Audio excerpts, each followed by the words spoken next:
The leader of Hezbollah is accusing Israel of targeting thousands of people in Lebanon in two coordinated attacks that turned communication devices into deadly weapons. Hassan Nasrallah addressed the country earlier today, saying Israel crossed red lines by carrying out the attacks and that the detonations, in his words, were an act of war against the people of Lebanon.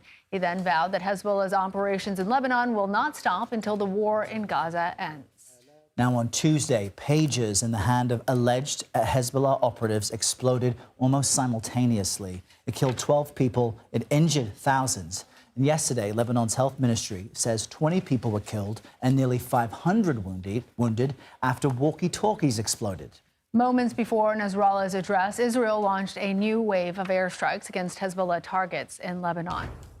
Now, that wave comes after the Israeli military says it struck 7 Hezbollah sites in overnight airstrikes in the southern part of Lebanon.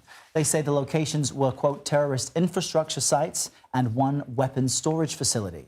The escalated attacks in Lebanon are stoking fear that they could be a preview to a wider attack. U.S. Defense Secretary Lloyd Austin says he fears that Israel may be preparing to launch a widespread ground war in Lebanon. CBS News contributor Robert Berger joins us now from Jerusalem with more on all of this. Robert, Nasrallah, in his comments just a few moments ago, also said Israel's attacks will meet, quote, just punishment. The fear is this could escalate already high tensions in the region. I know you watched Nasrallah's address. Tell us more about what he had to say. He said that Israel crossed a red line and that this pager attack amounted to a declaration of war. He did acknowledge that Hezbollah suffered a severe blow, but that it would continue to fight Israel. His threats of retaliation, though, really weren't much different than what we've been hearing over the past 11 months of fighting. He really didn't seem to threaten all-out war with Israel, which is, of course, what everyone is concerned about. And he also made a key point that until there's a ceasefire in Gaza, Hezbollah won't stop its fire on the northern border with Israel. Well, and Hezbollah, I want to just rewind for a second, Robert, because Hezbollah is operating out of Lebanon. Israel had conducted airstrikes in Lebanon overnight. Talk to us both about those Israel airstrikes and the way that Hezbollah operates in Lebanon, and give us some more context for understanding its relationship with the government.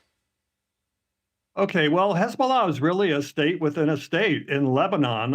It has a huge, powerful army, much more powerful than Hamas. According to the Israeli military, it has 150,000 rockets, as well as some precision missiles that could target all of Israel. So that's the fear when you're talking about Israel, about Hezbollah, which is a group backed by Iran, that they could unleash their huge arsenal and then the region could get plunged into an all-out war. But as I said, it seemed like Nasrallah didn't go there in his speech, but this is the concern of everyone here. And meantime, Robert, you've got U.S. Secretary of State Antony Blinken in the region trying to get to a ceasefire deal between Israel and Hamas. And now there's these escalations. In the reporting from the region yesterday, we were told Israel's moving some of its troops from Gaza to the north. So speak to us more about the fear of continued escalations into what could be all-out war.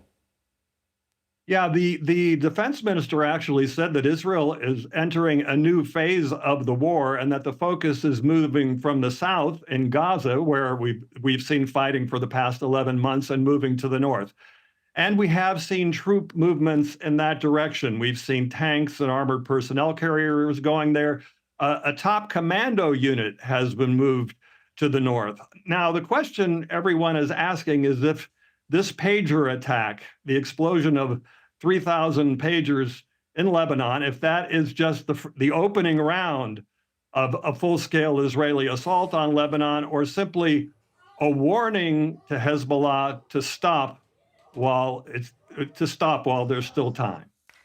And Robert, to that point, we are coming up on the 1-year I don't want to say anniversary because that's not quite right, but 1 year since that incendiary moment, October 7th, when Hamas launched an attack against Israeli civilians that started this current round of fighting. So what does it signal that Israel appears to be shifting its strategy from Gaza and Hamas to the north and Hezbollah?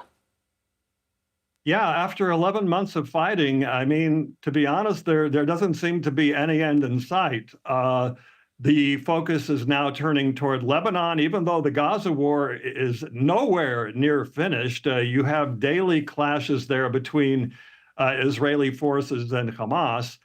And, you know, the question is, if Israel is moving its focus to the north and ceasefire talks are in an impasse, what happens to the 100 hostages still left in Gaza? Their families are worried that they've been abandoned. All right, Robert Berger, with the latest, we appreciate your reporting.